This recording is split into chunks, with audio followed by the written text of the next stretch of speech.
한 번만 더 같이 기도할게요. 하나님 감사합니다. 예배 가운데 임하신 주님 말씀에 온전히 귀 기울이는 시간 될 수 있도록 주여 도와주시고 또 말씀을 전하고 듣는 우리 가운데 함께 하셔서 주님이 이 자리에 온전히 드러나지도록 도와주시기를 원합니다. 예수님 이름으로 기도합니다. 아멘. 오신 여러분들 주님의 이름으로 환영합니다. 우리 다 같이 누가복음 9장 1절에서 10절 말씀을 같이 제가 한 절 읽고 오신 여러분들께서 한 절 읽는 방법으로 교독하시겠습니다. 예수께서 여리고로 들어가 지나가시더라. 그가 예수께서 어떠한 사람인가 하여 보고자 하되 키가 작고 사람이 많아 할 수 없어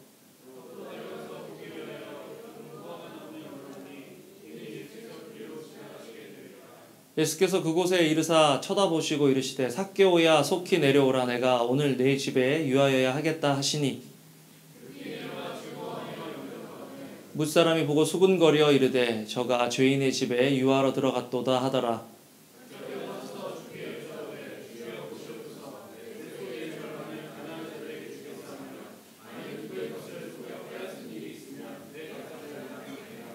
예수께서 이르시되 오늘 구원이 이 집에 이르렀으니 이 사람도 아브라함의 자손이미로다.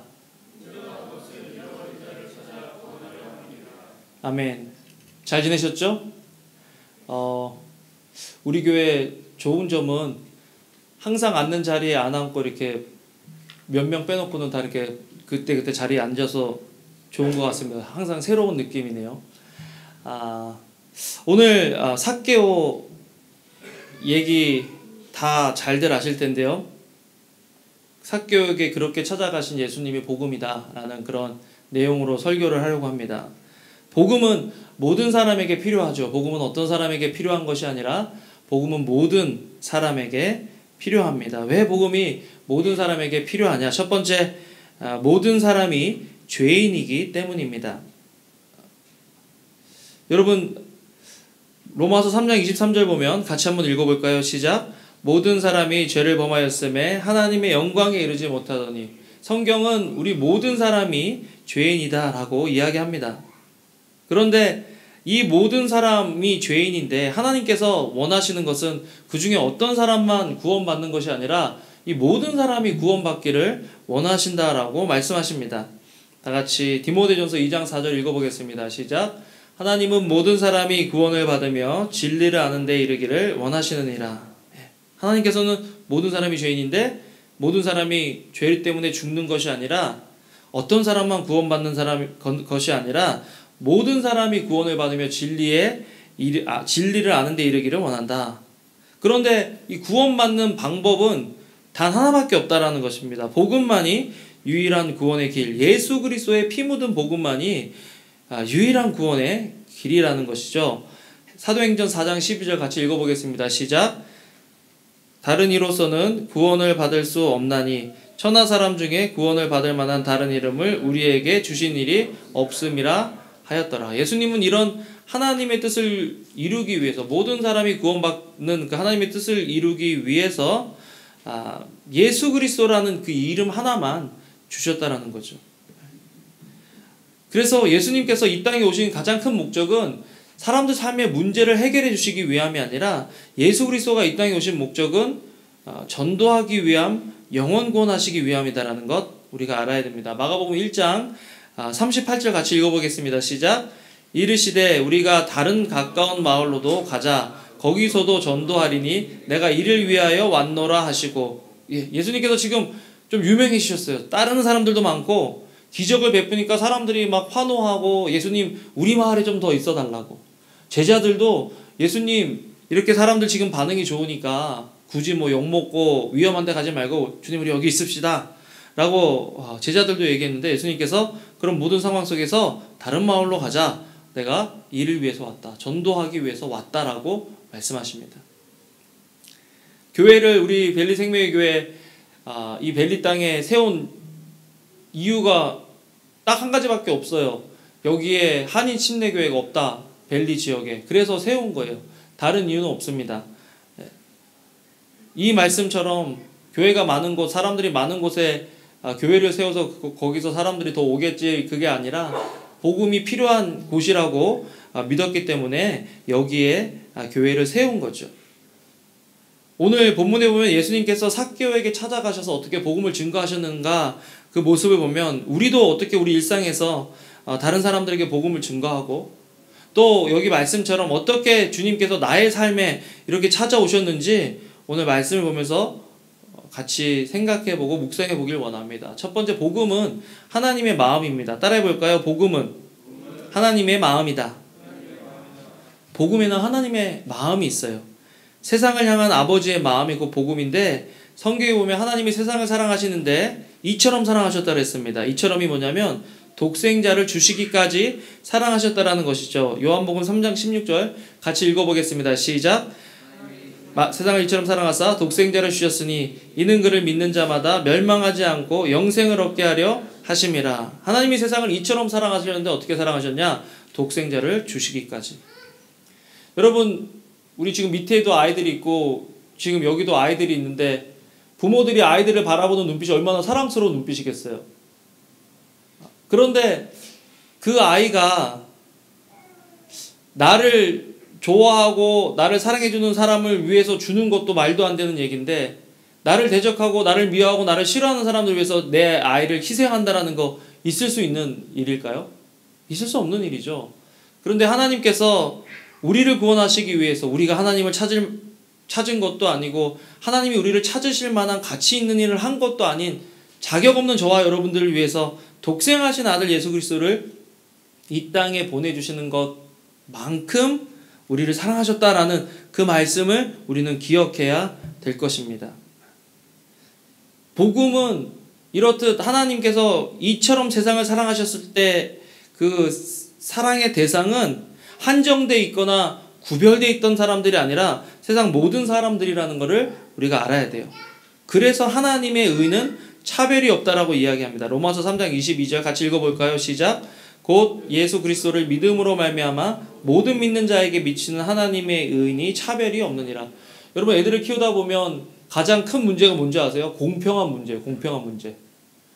뭐를 주고 안 주고를 떠나서 누가 더 좋은 것을 갖고 있느냐, 누가 더 많이 받았느냐를 항상 따져서 어린아이들이 항상 입에 달고 다니는 말 중에 하나는 뭐냐면 You are not fair. 아빠 엄마 공평하지 않아. 저도 어렸을 때 누나랑 저랑은 뭐 어떤 일을 하면 맞았어요. 부모님한테 혼나고 그랬는데 막내 동생은 그걸 해도 안 혼나는 거예요. 그래서 아니 엄마한테 왜 우리는 맨날 저런 걸로 맞고 혼나는데 왜 얘는 이렇게 가만히 놔두냐고 어머니하고 따졌던 그런 일들이 생각이 나는데 하나님의 의는 차별이 없다라는 것입니다. 그런데 이 말씀이 우리에게 적용되어지면 참 감사하고 기쁜 말씀인데 이 말씀이 내가 싫어하고 내가 미워하는 사람에게 적용되어지면 그 말씀이 참 우리에게 그렇게 막 달가운 말씀은 아니게 된다라는 거죠. 그렇다면 복음에 있는 하나님 아버지의 마음은 뭐냐? 사랑은 뭐냐? 첫 번째, 하나님 아버지의 마음은 기다리는 마음이다. 기다리는 마음.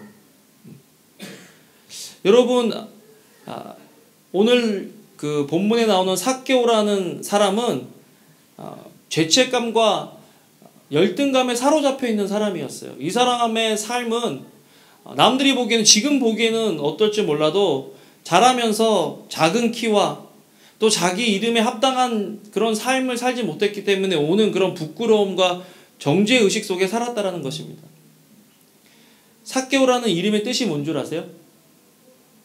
삭개오 하면 우리는 그냥 키 작은 사람, 뽕나무 위에 올라가서 예수님 만난 사람 이렇게 생각하는데 성경에 나오는 삭개오라는 이름은 청결한 자, 깨끗한 자라는 뜻입니다.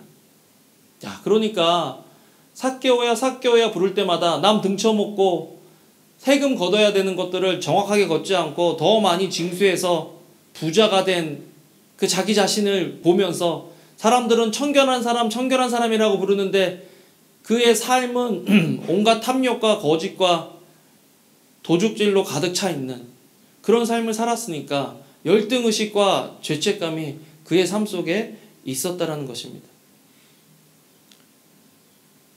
왜 그런 사람이 됐느냐? 열등감을 숨기기 위해서 그렇게 살았다는 거예요.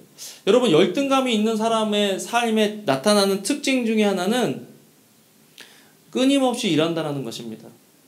끊임없이 일해서 뭔가를 소유하고 끊임없이 일해서 어떤 위치에 올라가면 사람들이 자기를 함부로 대하지 않을 것이라는 생각을 하기 때문에 열등감이 있는 사람들은 부단히도 일을 해요. 삶에 쉼이 없어요.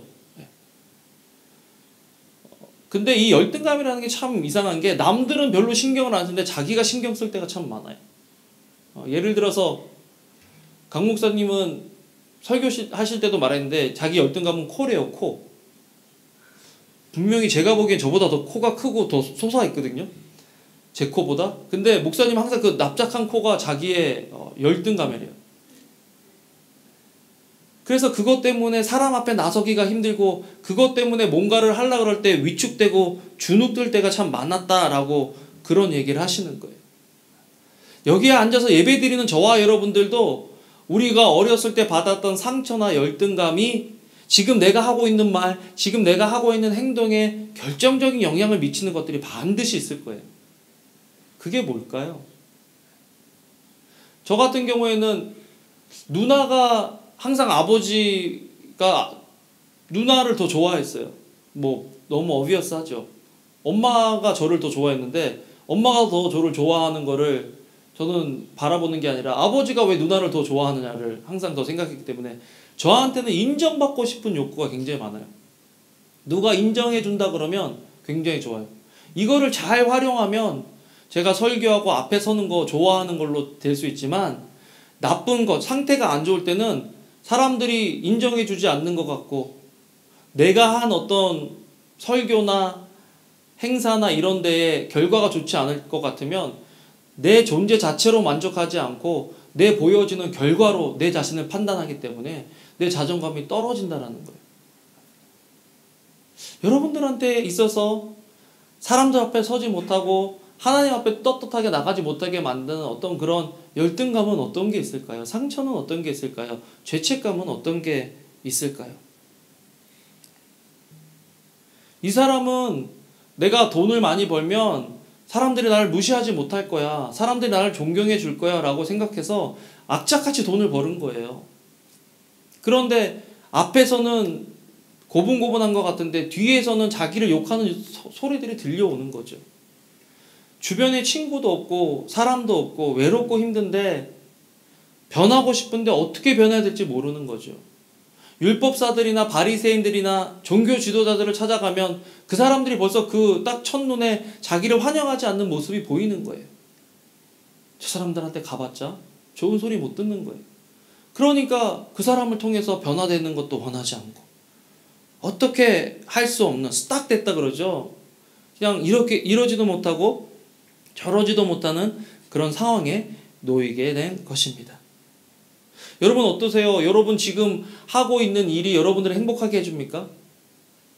여러분의 차가, 여러분들의 집이, 여러분 남편이, 여러분 아내가, 여러분 자녀가 여러분들의 행복의 근원이에요?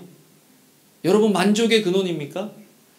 그렇다면 여러분 속에 열등감이나 상처나 잘못된 동기들이 자리 잡고 있다는 거예요. 그런 게 없어도 하나님 한 분만으로 만족할 수 있느냐? 그런 어떤 소유나 그런 어떤 지위나 그런 어떤 관계가 다른 사람들 보기에는 없더라도 나를 사랑해 주시는 그 하나님 때문에 온전히 만족할 수 있느냐는 거죠. 그런 삭개오에게 예수님이 찾아오셨는데 찾아오신 타이밍이 참 기가 막힌 것 같아요. 어떻게 이렇게 정확한 타이밍에 오셨을까? 기다려주신 거죠. 삭개오가 그런 잘못된 동기와 상처와 자존감과 열등감으로 똘똘 뭉쳐 있어서 아무리 찔러도 예수 그리스도의 복음이 들어오지 않는 상황이었는데 정말 이제 그런 것들이 해볼 거 다 해봤는데도 나에게 만족이 없더라. 기쁨이 없더라. 행복이 없더라. 어떻게 하지 않은 그 순간까지 예수님이 기다려주신 거죠. 여러분 어떨 때 복음 전할 때 보면 참 안 변하는 사람들이 있어요. 1년, 2년, 3년, 4년, 5년, 10년을 계속 복음을 전해주고 잘해줘도 믿기만 빼먹고 가지 잡히질 않는 거예요. 근데 그 사람이 믿고 안 믿고는 우리에게 책임 있는 것이 아니라 하나님의 상관이 있는 거고 하나님께서 하셔야 될 일이고 우리가 해야 될 일은 그 사람에게 증거하는 일이다.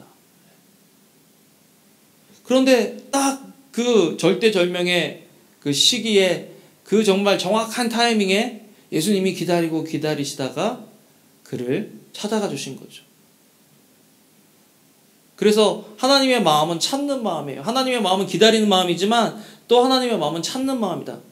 여러분 기다릴 때 조심해야 될 것이 있어요. 그것이 뭐냐면 조급해하지 않는다. 기다리는데 조급해할 때가 많아요. 우리는 누군가를 기다려준다고 하면서도 조급하고 짜증나고 분노할 때가 많아서 정작 기다려서 뭔가가 이루어지는 타이밍을 놓쳐버릴 때가 많아요. 야, 내가 이때까지 실컷 기다렸는데 5분만 일찍 왔어도 내가 너 받아주려고 그랬는데 5분 늦어서 안 받아준다라는 거예요. 이미 그 마음속에 안 받아주기로 한 마음이 그냥 가득 차 있어서 그런 거예요. 누군가를 기다려준다라는 것은 그 사람이 정말 필요에 의해서 올 때까지 기다려줄 수 있어야 되는 거죠. 하나님이 삭개오를 찾으시고 삭개오가 변화되기를 기다리셨는데 막 그를 몰아붙여서 그 사람이 변화되도록 하신 것이 아니라 그 사람이 주님을 찾을 때까지 기다려주셨다. 여러분 하나님이 우리를 기다려주시는 거 믿으시길 바랍니다. 하나님이 우리를 기다려주시는 거예요. 그래서 우리가 이 자리에서 예배드릴 수 있는 거죠. 그러다가 때가 되니까 하나님이 찾으신다라는 거예요. 여러분 생각해 보세요. 삭개오가 뭐 대단한 사람이 아닙니다.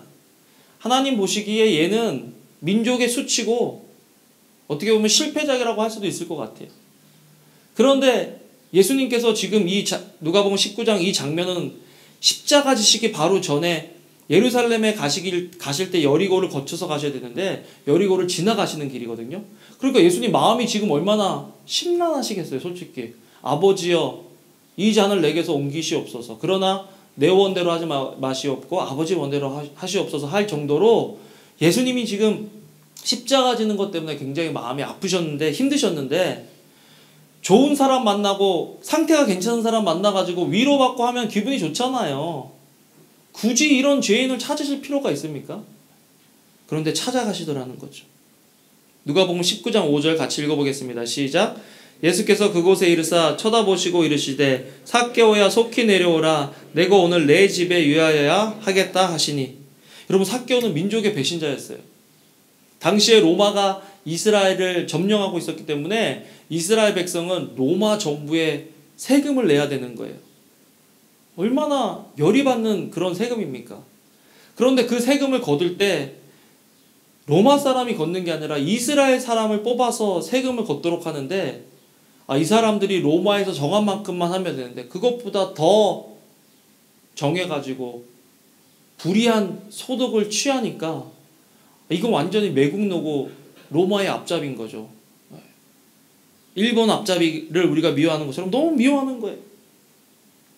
당시에 세리는 이스라엘 사람들이 굉장히 싫어하는 사람 대표적인 두 사람 중에 하나였는데 두 부류 중에 한 사람이었는데 하나는 창녀고 하나는 세리예요. 죄인의 대표였어요. 그런데 예수님께서 이 사람을 사랑하셔서 이 사람을 기다리시고 이 사람을 찾아가셨다라는 것 우리가 오늘 한번 생각해 봐야 됩니다. 마태복음 21장 32절 읽어보겠습니다. 시작.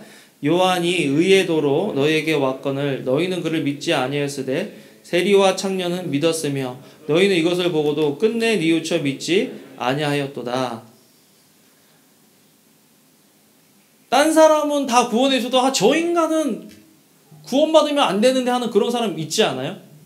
나를 힘들게 하고 어렵게 하고 나와 상관없이 나쁜 일 하면 용서해 주기 쉬운데 나랑 어떤 상관된 일에서 나쁜 일을 하고 못되게 살았는데 지금 예수님이 그 사람 찾아가 주셔가지고 그 사람 구원해 주시려고 그러니까 사람들 마음이 어땠을까요? 세리도 그냥 세리가 아니라 세리의 장이라는 거예요. 세리들의 대장. 저런 인간은 갈아 마셔도 시원치 않을 판에 아니 저 인간은 지금 구원해 주신다 그러니까. 여러분 그렇지 않아요? 나를 좋아해 주는 사람이 갑자기 내가 싫어하고 쟤랑은 상종도 안 하는 그런 사람인데 갑자기 그 사람하고 친하게 됐대. 그리고 나한테 해주는 것보다 갑자기 그 사람한테 더 잘해주는 것 같은 거예요. 그럼 우리 마음이 어때요? 굉장히 질투가 나고 싫죠. 지금 그런 상황이 벌어지고 있는 겁니다.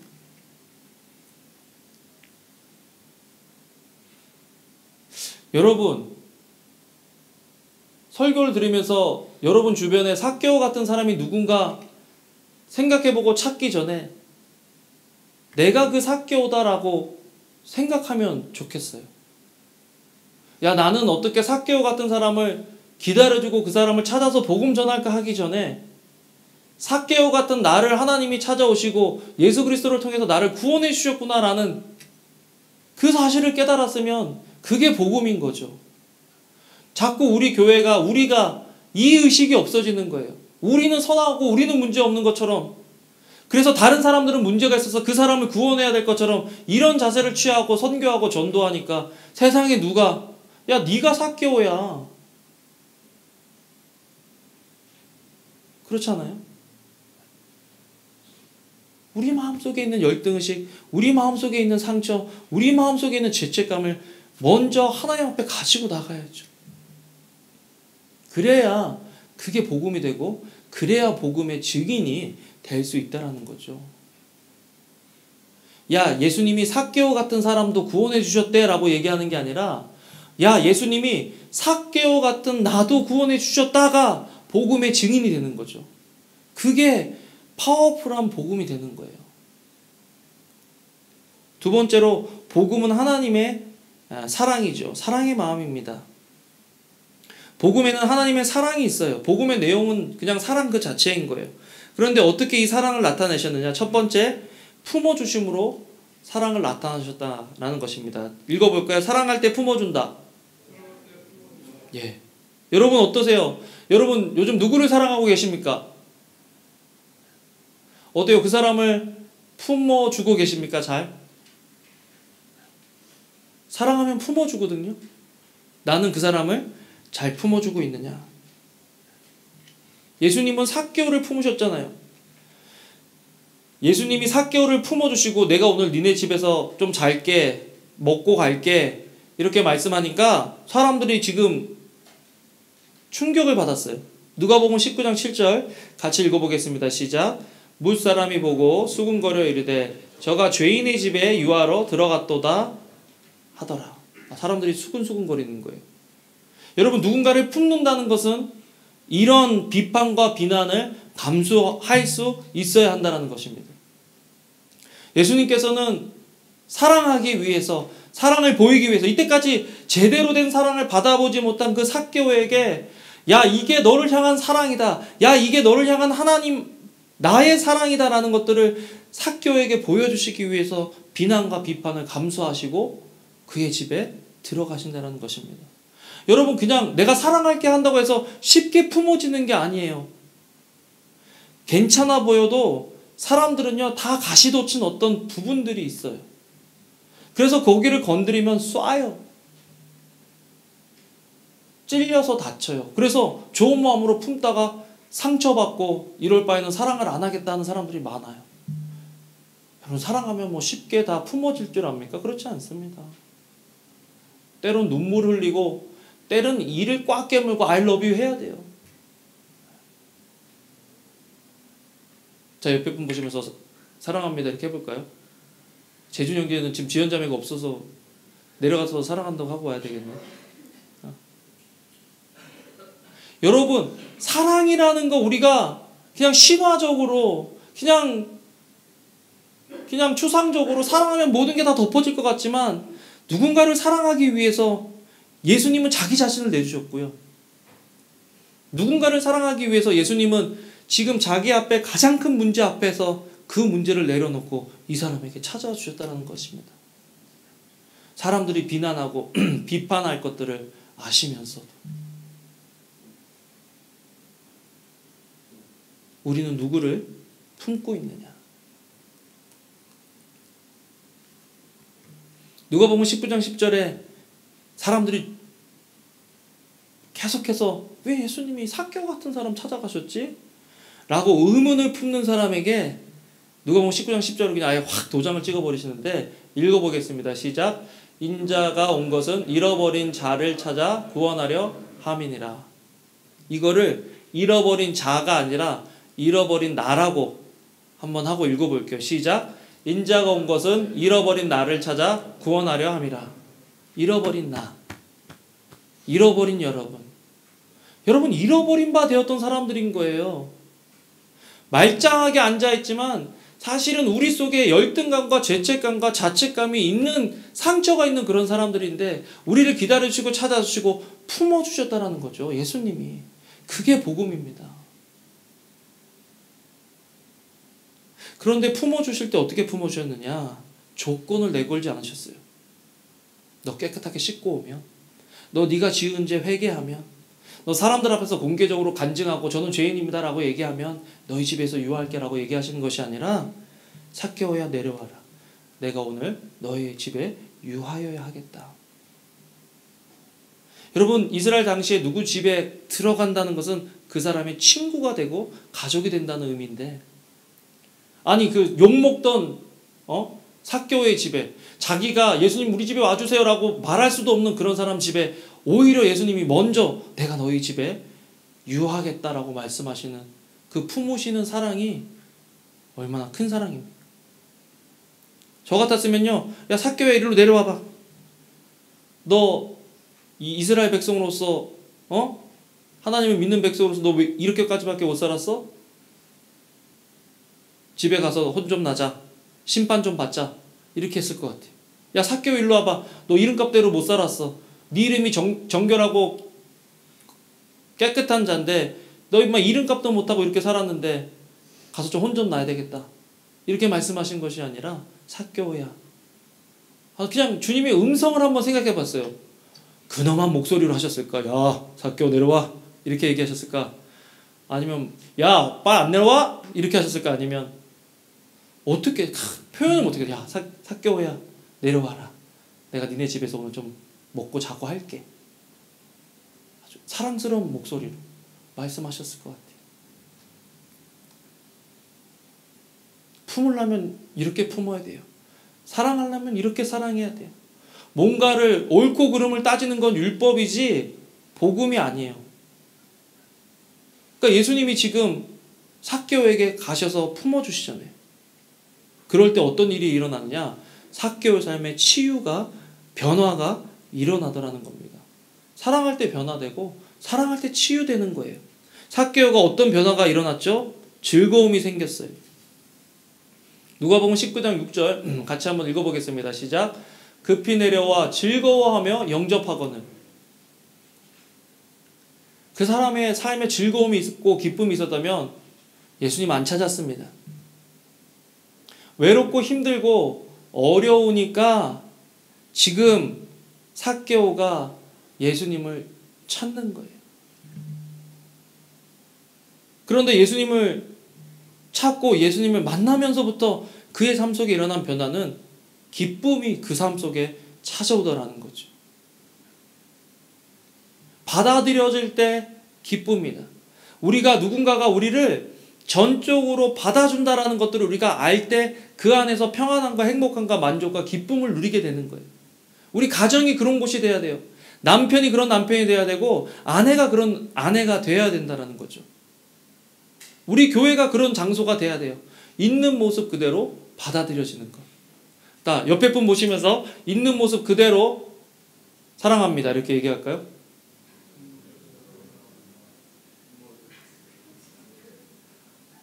승현 이제 빨리 일로 와. 저기 혜성자 옆에 앉아서 있는 모습 그대로 사랑한다고 해야 될 거 아니야. 네. 있는 모습 그대로 사양합니다. 그러면 안 돼요. 사랑합니다라고 얘기해야 돼. 그게 복음이고 그게 복음을 경험한 사람이 할 수 있는 일이다.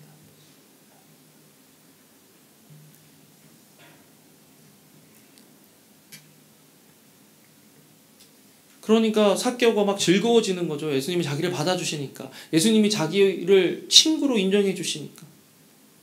그러면서 삭개오의 삶의 변화가 일어난 것은 뭐냐면 다른 사람에게 나누는 사람이 된 거예요. 옛날에는 악착같이 악독하게 독한 마음 먹고 사람들 가지고 있는 거를 다 뺏어서 자기 것으로 만든 사람이라면 부자라고 나오잖아요. 부자.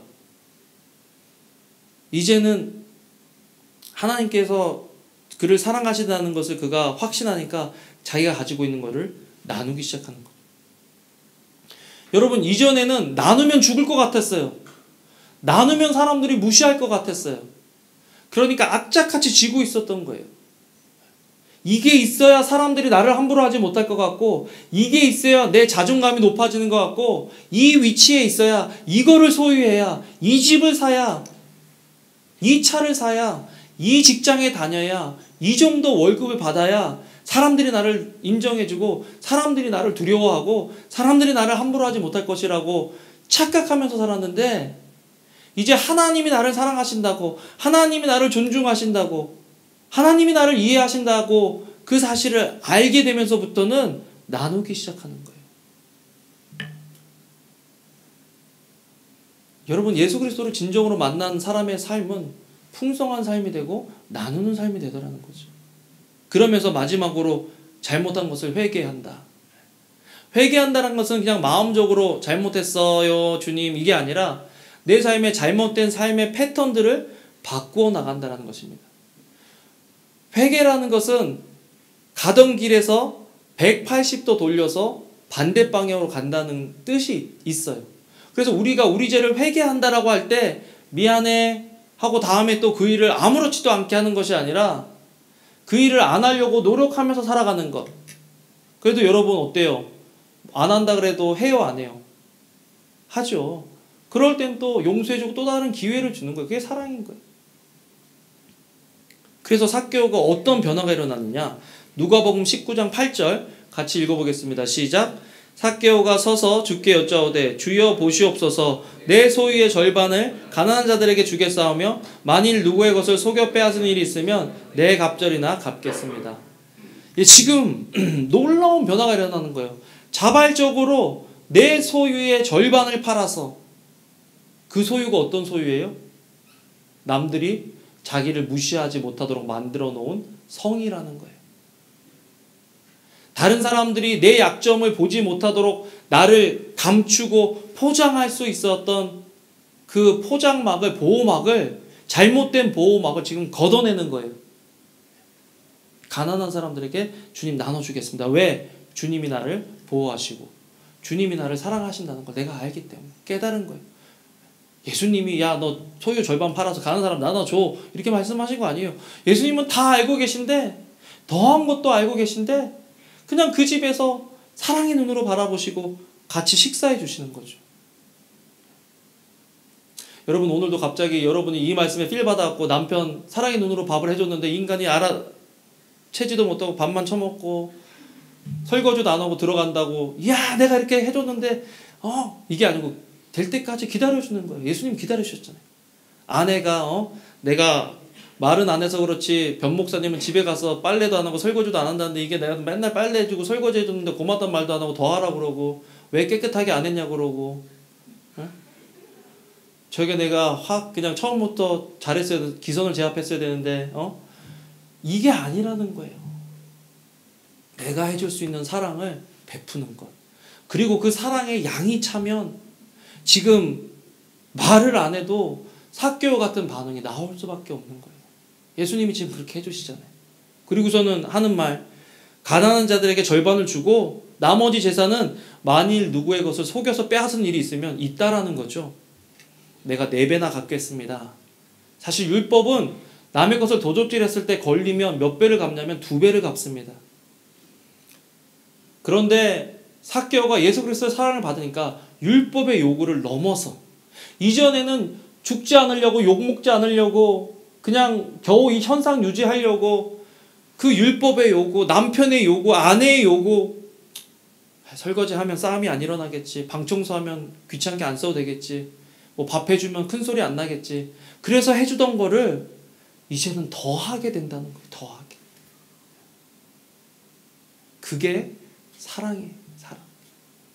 예수님이 보여주신 사랑에 삭개오가 반응하는 것을 보세요. 내가 갑절을 갚겠다.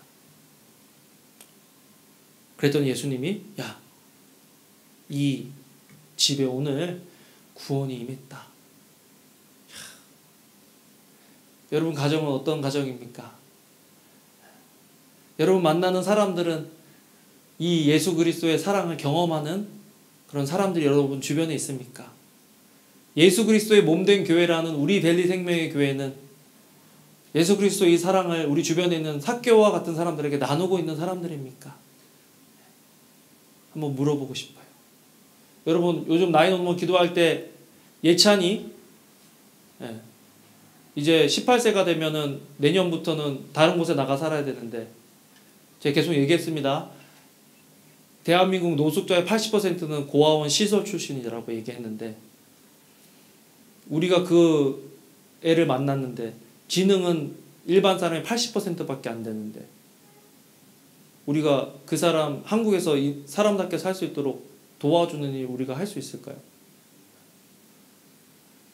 그런 애들 다 도와줄 수는 없지만 우리가 알고 있는 삭개오 같은 사람 한 사람, 도움 필요한 사람, 나면서부터 부모에게 버림받아가지고 상처 안고 살아가는 개들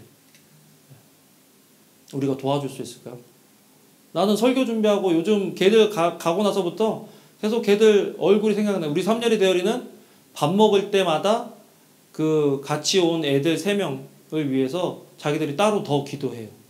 예찬이 형, 경준이 형, 세계 형 하나님이 인도해 주시고 도와달라고 기도해요. 나중에 나는 우리가 좀 도와주면 좋겠어요. 걔가 자립하고 살 수 있도록. 정주환 목사님한테 설교하신 목사님이 바리스타 교육을 잘 시키시거든요. 그 목사님한테 바리스타 교육 시켜서 취직시켜서 걔가 그런 삶을 살아갈 수 있도록 도와주고 싶어요. 우리 한번 생각해 봅시다. 우리 마음에 삭개오는 누구냐? 내가 품고 사랑해야 될 사람은 누구냐? 말씀을 맺겠습니다. 내가 삭개오입니다, 여러분. 따라해봅시다. 내가 삭개오다. 내가 삭개오예요. 옆에 분한테 이렇게 인사합시다. 내가 삭개오올시다. 이렇게. 내가 변삭개오다. 김삭개오. 그죠? 그럼 옆에 분이 그래서 네가 그랬구나. 어쩐지. 그게 아니라 같이 나도 삭개오요. 짐 산발라라는 목사님이 설교하신 동영상을 한번 들었습니다. 주일 1, 2, 3부 예배를 하고 이제 그 목사님 이 교회에는 이렇게 단이 있어서 3부 예배 끝나고 말씀 끝나고 헌금 돌리고 뭐 찬양하는데 이렇게 앉아서 여기 앉아서 이렇게 기다리는데 이 의자 거기 굉장히 큰 교회예요. 의자 어디 중간에 노숙자가 이렇게 간절한 눈으로 자기를 쳐다보고 있더래요. 그래서 이 또 거지가 또 돈 달라고 왔구나. 근데 그 교회는 교회가 크기 때문에 예배 시간이나 평일날 그렇게 거지들이 많이 온대요. 그러면 그 교회에서 돈 주면 술 마시고 약 사 먹으면 안 되니까 그 어떤 정책이 있대요. 그 사람들한테 주는 그게 있대요. 그래서 이 목사님이 어떻게 할까 하다가 그냥 교회 찾아왔으니까 나오라고 불러서 그 사람이 이렇게 나왔습니다. 그럼 나오는데 그분 표현하자면 오줌 냄새, 똥 냄새, 땀 냄새, 술 냄새 쩔어 있는 거예요. 그 목사님 표현은 오줌하고 땀하고 술하고 뭐 하여튼 그런 거를 다 이렇게 섞어가지고 저어가지고 끓인 냄새 요리한 냄새가 그 사람한테 나더래요. 그래서 이렇게 하고서 그래서 그 사람한테 이렇게 지갑에서 이렇게 뭐가 필요하냐 그러면서 지갑에서 이렇게 해서 오불을 그 사람한테 주려고 딱 이렇게 하는데 그 사람이 손을 이렇게 그 목사님 손을 밀면서 내가 지금 오불이 필요한 것이 아니라 I need Jesus that you are talking about. 예수님이 필요하다. 당신이 지금 설교하고 있는 그 예수님이 필요하다. 그 말을 딱 하는데 목사님이 갑자기 하나님 보시기에 이 사람이 더 하나님이 필요할까? 강당에서 예수님을 설교하고 있는 내가 하나님이 더 필요할까? 그러면서 그 사람을 안고 서로 울었대요. 그 사람도 울고 자기도 울고. 그런데 어느 순간에 그 사람에게 났던 그 냄새가 전혀 냄새가 안 나더라는 거예요. 하나님이 그러신대요. 야, 내가 이 사람을 위해서 냄새나는 이 세상을, 이게 세상에서 지금 나고 있는, 나한테 풍기고 있는 냄새가 이거보다 더 고약하고 심한 냄새인데 내가 그걸 맡으면서도 너희를 사랑하고 내가 그걸 맡으면서도 너희를 위해서 십자가에 못 박혀 죽었는데 네가 이 냄새 사랑하지 못하면 네가 어떻게 십자가의 복음을 가지고 나가서 복음 증거할 수 있냐? 라는 말씀을 하시더래요. 그래서 그 사람 허구하고 같이 우는데 막 냄새가 전혀 바더가 되지 않더라. 그래서 그 사람을 예배 마치고 4주 5주의 회복 프로그램에 넣어줘서 하게 하고 그 다음에 교회 청소하는 교회 직원으로 쓰게 됐대요. 그리고 그 사람이 이제 회복돼서 땡스기빙인가 이럴 때 목사님한테 그 손수건에 리본 묶어서 목사님한테 선물 드렸다고. 그래서 자기가 아무리 고급차보다 나는 이게 더 좋다고 얘기를 하시는 간증을 제가 들었는데, 여러분, 우리가 교회 다닌다고 거룩하고 깨끗한 거 아니잖아요. 여러분, 내가 성경 읽고 기도한다고 내가 하나님 앞에 내세울 게 있는 거 아니잖아요.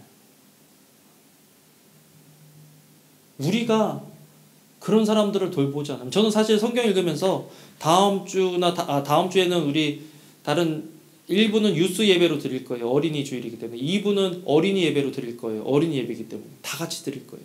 그래서 여러분들 그렇게 아시고 오시면 되는데, 저는 이 말씀이 참 저한테 계속 남아요. 뭐냐면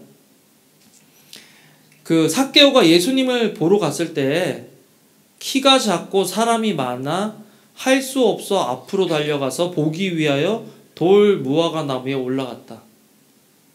사실은 예수 그리스도를 믿는 제자들은 이런 사람들을 불러놓고 예수님이 여기 계시다고 보여줘야 되는 사람인데, 오히려 저와 여러분들이 그런 삭개오 같은 사람이 하나님을 보지 못하도 우리가 불락하고 있지는 않은가.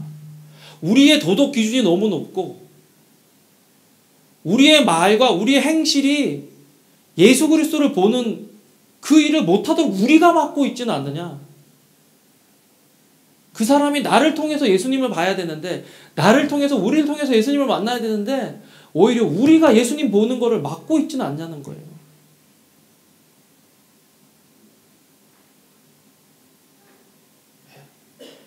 그래서 오늘 말씀 보면서 난 여러분들이 삭개오처럼 품어줄 사람 먼저 생각하기 전에 내가 삭개오고 이런 나를 하나님이 품어주셨다 라고 철저하게 인정하고, 그래서 오늘 집에 돌아갈 때는 기쁨과 즐거움으로 돌아갔으면 좋겠어요.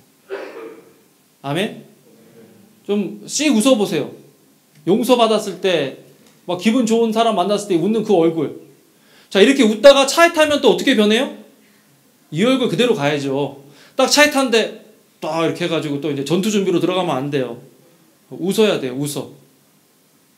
왜? 용서받았으니까. 그죠? 그래서 교회에서나 삶에서나 가정에서 복음 받은 자로 살아가신 저와 여러분들 되시기를 주님의 이름으로 축원합니다. 기도하겠습니다. 하나님 감사합니다. 우리가 삭개오인데